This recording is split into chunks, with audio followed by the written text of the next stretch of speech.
And these rocks are for the wall right here. A little wall, rock wall, just to guide the water out. We will guide the water out. And it's another beautiful day in the Philippines. Look at this. It's a hazy morning. And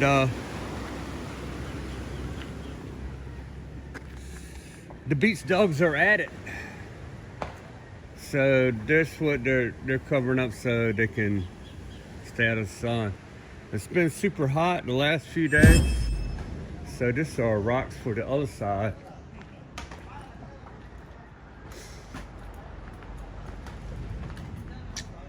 Well, we might need some more rocks.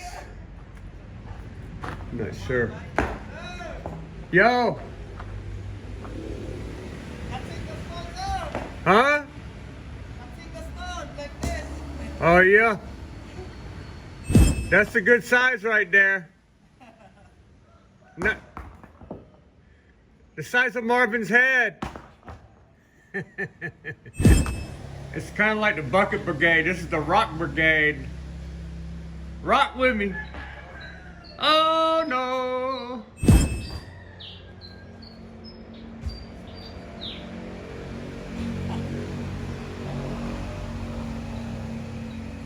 So that kind of makes it fun.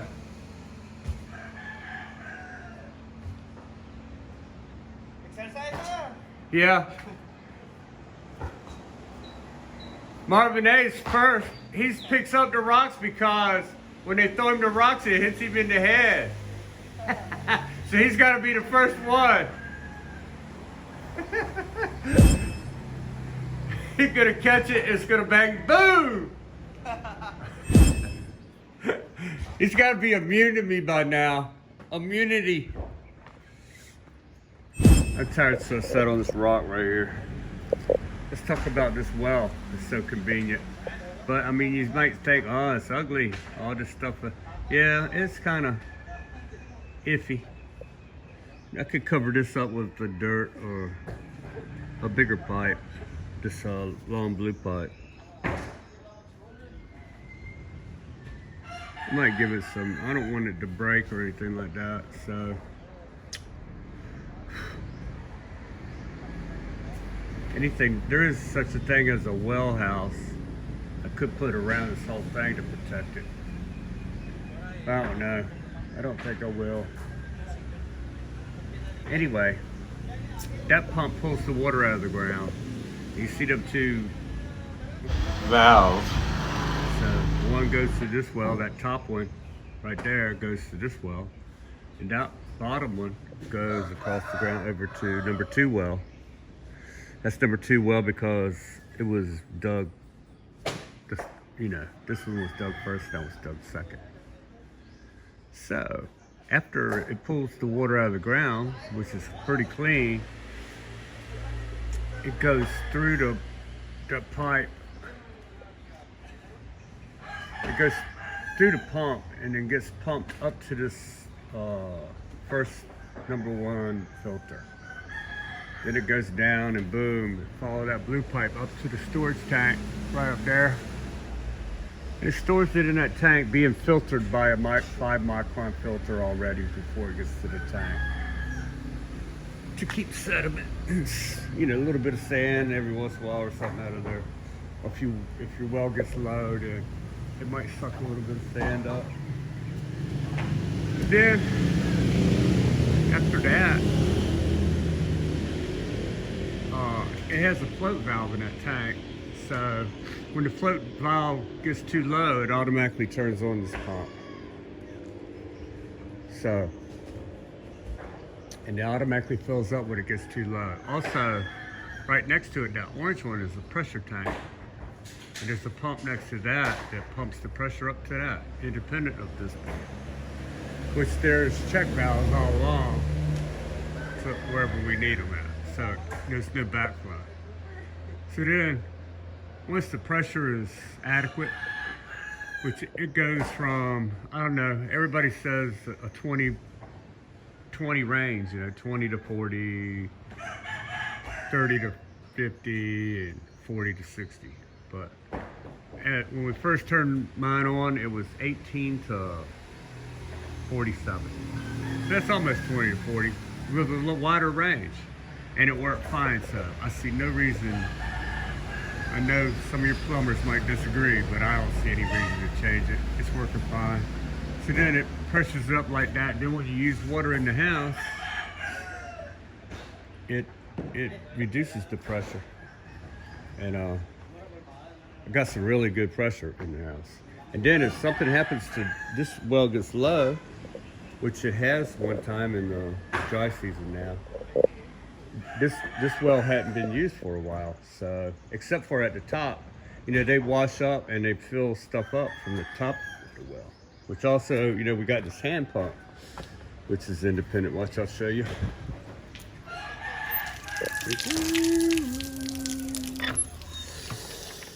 So right now, as you can see, we're on well number 2.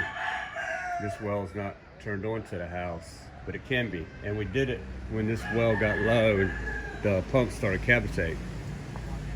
So, and we gave us a chance to recover because we were pouring a lot of concrete and stuff like that. So we used a lot. There was still 11 people here and everything. So that's how that's rolling. And I might build a pump house around there one of these days. Or I might not. It depends. If it works good, I ain't gonna mess with it.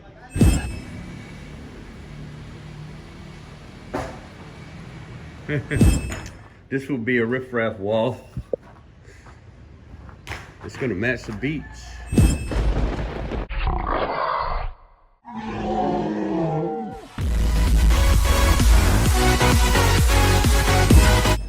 I'll show you some of the indoor progress right now. So,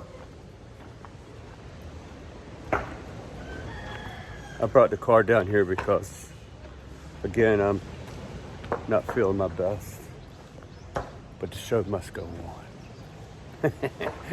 So on the interior build, let's go in there.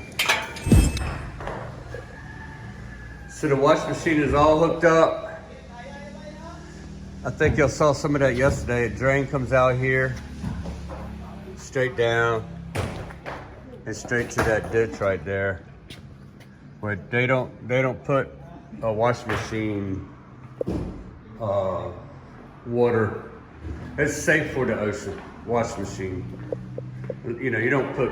We ain't gonna put the bleach in there and run it to the. So here. This is the curtain rod to get some curtains across here. And I'm thinking, you know, they're split, so you can only roll it to here. But I'm thinking, you know, we'll get something so that it can be pinned back. You know how you loop the curtain around and let, so it's only gonna be a little bit like there, and then it'll hang. So it'll be good enough. That's how that's gonna go. It's stainless steel, so nothing will ever happen to it. It's inside. Whew, I can't wait to sleep here. I want to just sleep here right now. I don't want to lay on this plastic though. Oh, let me get a little taste of this. Oh, I can use the rest. Oh, yeah. Rock with me. Hold on. Sorry, you know, I'm usually a little more chipper than this, but you know, everybody gets under the weather occasionally. But I felt like the show must go on. I'm hard-headed like that. And if you haven't subscribed, please subscribe. You know, a lot more people, 60-some%, I think it is, or 60% watch but are not subscribed. So I'll see you on the flip-flop. So here's the Riff Raff rocks, and they're mixing cement. Wow, what better place to work though? Look at this office. This is a very good office, right? Woohoo! See, it's a layer of cement, then Riff Raff rocks, then another layer of cement, and another layer of Riff Raff rock. You got enough cement, Gary? Sir? To go higher? Yeah. You got enough? Okay. I'm gonna go order the rocks. Yeah. Okay. And these walls, these Riff Raff things will be even. Oh, look at that rock. That's a cool looking rock. Look, rock with me. There's some good looking rocks too right there. The black stone that's called Bato Matiling there. Oh yeah. Let my daughter find it up there. I'm gonna go order another 3 cubics of Riff Raff rocks. Well, they got to do those individually by hand, so that's what they say. So it's like 1,900 pesos. So that's around $45 or something like that. So divide that by 54. I think that's what it is. Oh, it's 53 point something now. You know, it was 50 when I got here. Oh, it was 48 when I got here, and it rose all the way up to 58. And now it's dropping back down. It's down to 53 now, 53 point some centavos. So that's not good. See, that's a matter of like 10,000 pesos difference. If you order $3,000 US dollars, it's 10,000 pesos difference in the exchange rate. That's a lot, man. That's a lot of money right there. So, Run is getting. You need some borrow? No? No, sir. Okay. He's getting remember they shuttled this morning, the Riff Raff rock. They need 3 more cubics, Gary said. Huh? So, it's a community well. Woo. And it's capped off right there, as you see. So that's why there's not running much. So it won't go dry. So, people bring their buckets here. This is known to be very clean water right here. I know it looks sketchy, but everybody around here depends on this well. So, and I imagine they've been drinking this for years and years and years, and they trust it. So, it'd be hard to make a road widening through here. This is good water, like one of my wells down there. Right. Spring water out of the mountains. So it's a natural spring, natural underground spring. You know, this mountain was cut so to make this road, because it's slanted down like that right across the top here, well, along with that slope there. So they had to cut a lot out here. And so that spring was literally buried under 20, 30, 40 feet of dirt at one time.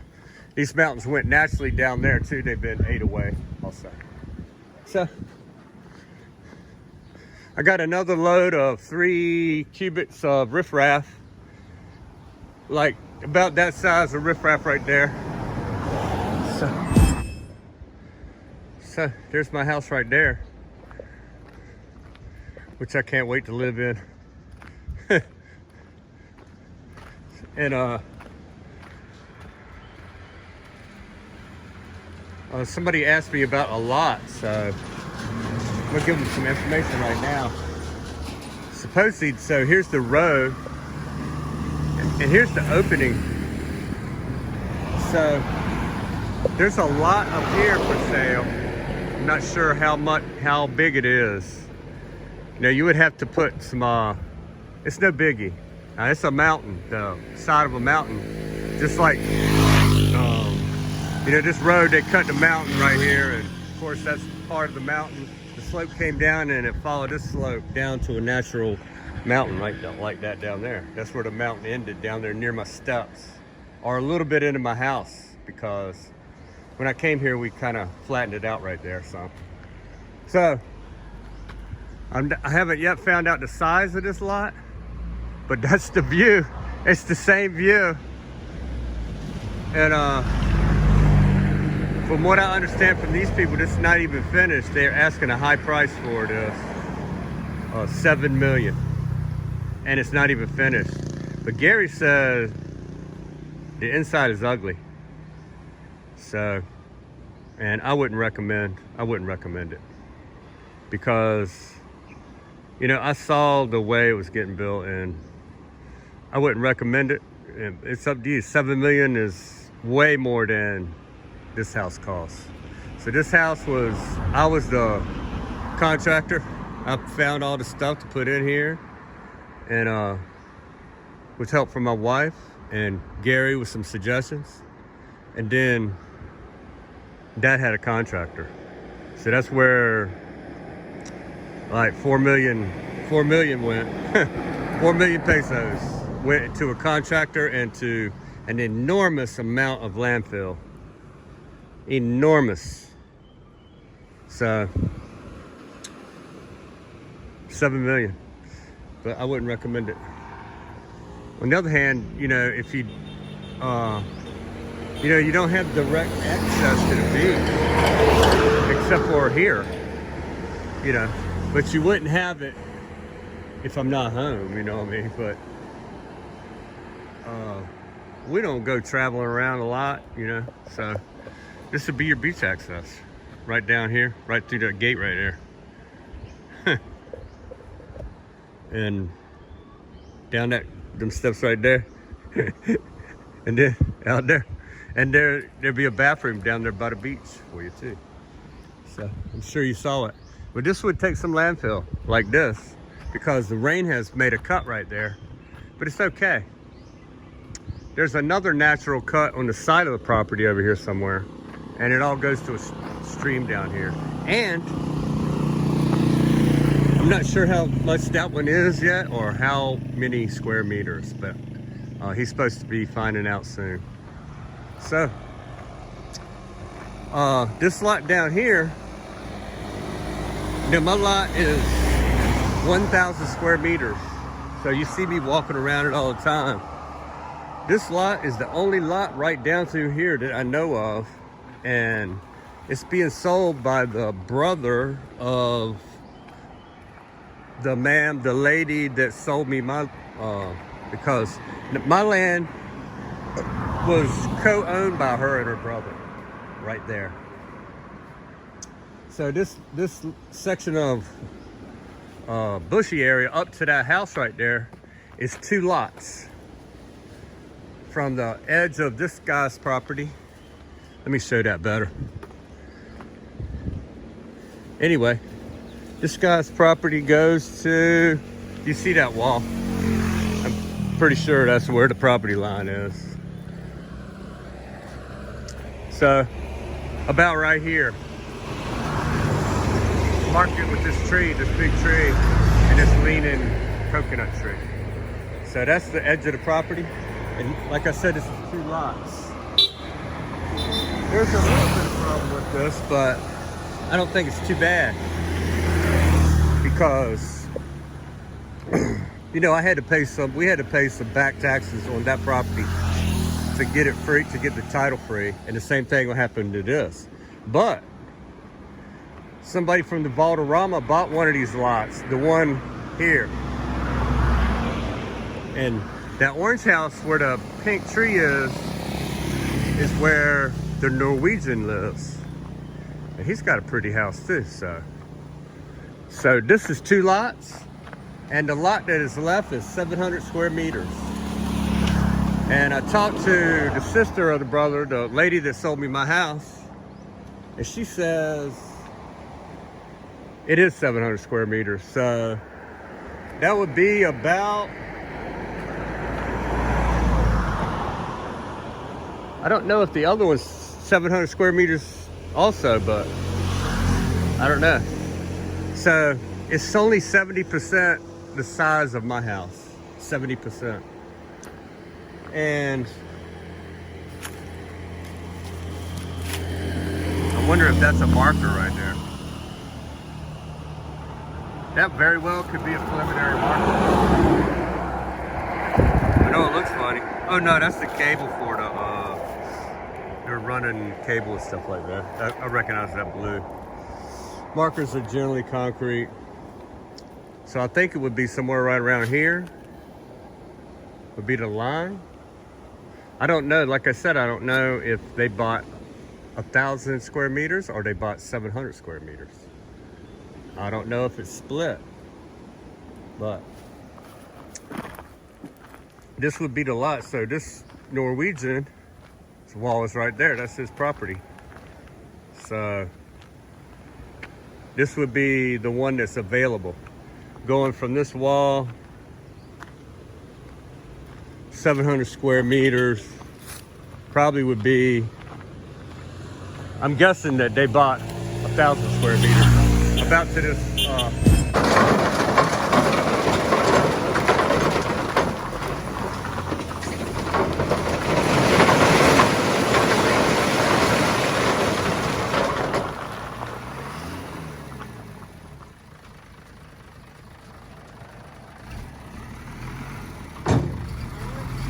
good job, man. Good job. Thank you.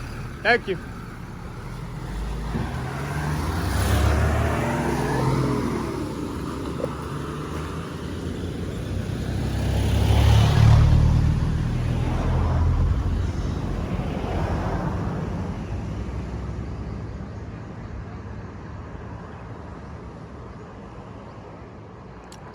So, sorry about that, Larry, but I'm gonna go walk on the property, but I'm gonna go up the beach to let you see what it looks like. I mean, it's been a drainage place for quite a while, so water comes down off the mountain and drains right there. You know, you'd have to do some water control, which is not that hard. These cement blocks, that's the least of my worries was these. You know, these blocks, the big blocks, 6 inches wide, are only like 13 pesos. So you get like, what, 4 and a piece. 4 and a piece for $1. So that's no great expense to keep the water off the property from the roadside. And I don't know. I've never walked on that property. So Larry, I'm gonna go down there and show you. So that's my house. That's a house that they said 7 million for. It's not even finished. I haven't been inside because, you know, the owners are never there. And I only got a glimpse of them once for sure, but maybe twice. I wasn't sure if that was the owners. Anyway, somebody from the Valderrama, this is 2 lots. This frontage right here, it's 2 lots. I'm not sure how it's divided up, but somebody from the Valderrama, which is up in the mountains, bought this lot. The problem is there was back taxes on mine for like 15 years or something. And we paid them, it was like, I don't know, it was 15,000 or 20,000 pesos. So it wasn't a lot, you know, $400, $500. And so the good news is they're Norwegian. This is 2 lots, but 1 title. Until they get the title, they're not going to do the survey. So then at the survey time, that's when they would make the plots. So the Valderrama's got this plot next to the nurse right there. And so this lot would be the one for sale over here by the Norwegian. But she's got a, look at that fence. I know y'all seen this before, but some of the new ones haven't seen it. He's got one heck of a fence, but I don't know. The thing about this lot, the main water comes down the side of this fence over here. So you would have to just block it up there. He's making it go down the road. She's making it go down the road. I'm making it go down the road. And there's a place that's the major one down on that side, on the other side of Norwegians. Where those trees and stuff are down there.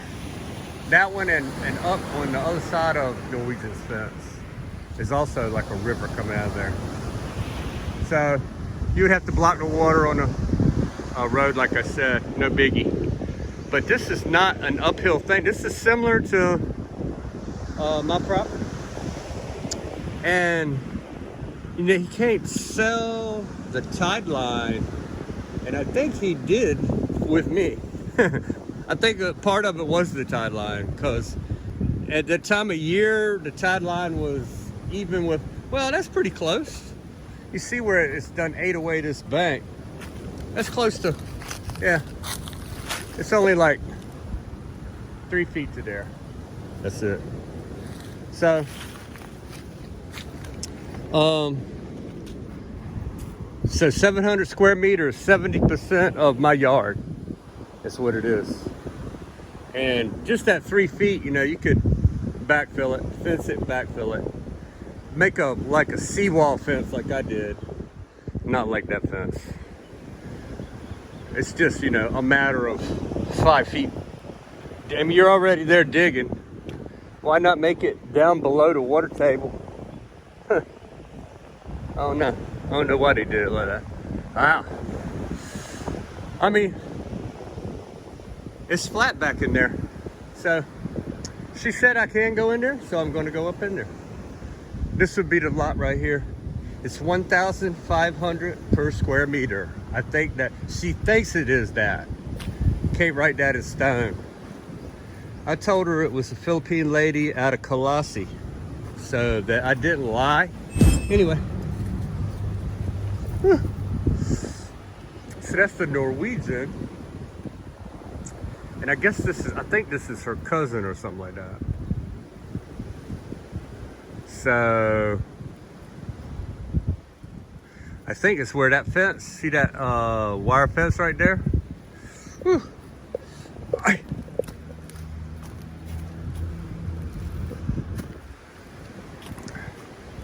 So these are just squatters' huts and stuff. I think this is Elsie's cousin or something like that. So that's the lady that her brother owns this lot. So see, it's got a similar slope up there. And it, you know, it's very similar. This is the dry season. That's why everything is kind of brown. But it's not bad. I don't know about keeping that. You know, the bamboo goes really deep, so it is a good foundation for, but you know, you probably have to manage it some to keep it from, well, there's a lot of bamboo too. I wouldn't manage that could, on the hill that could fall over on your house though. If it was me, that would be gone right there, that group. Yep.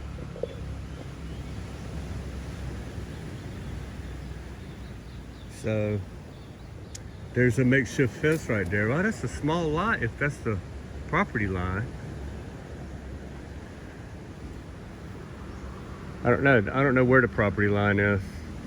Yeah, the good news is the Valderrama guy that bought this lot over here, he's going to straighten out the taxes, and then you know, they'll split the lot. So that's it, 1,500 she thinks, and she knows it's 700 square meters. So half of this, yeah, half of this looks like about, I would say there's probably 2 700 square meter lots here. I don't know, maybe he bought 1,000. I'll think that fence is not the edge, because look at this. Unless they just bought 500. Maybe they just bought 500 square meters. That would be possible. No, it'd have to be 400 for that to be 700. That's too big of a lot to be, that's wider than my house, I believe. So I'm not sure. We'll have to wait for the surveyors. But that's a gauge, 70% the size of my yard. Mine is 1,000 square meters, plus the surveyor gave me, he said 5 meters across the road front, but we measured it, it's a little over 3 meters extra up there by the road. So there's my car up there. So that's some options right there, but down the beach that way, it's another option, and I can't can't find out any information yet, which will be the Bonnaroo, you know, Mountain View out the front, and I don't know how the road access would work. I'd have to find out a lot of information down there. That would be that'd be awesome-ated. But at the time, nobody said anything about what's for sale there. I don't know if it is or not. I'm just saying that the view front and back are to die for. You know, those mountains, I call it Rainbow Valley. So I'm feeling a little under the weather. I'm gonna head on home now. If you haven't subscribed, smash it. Like Barbecue Bob says, smash that subscribe button. Hats off to you, barbecue. I love barbecue.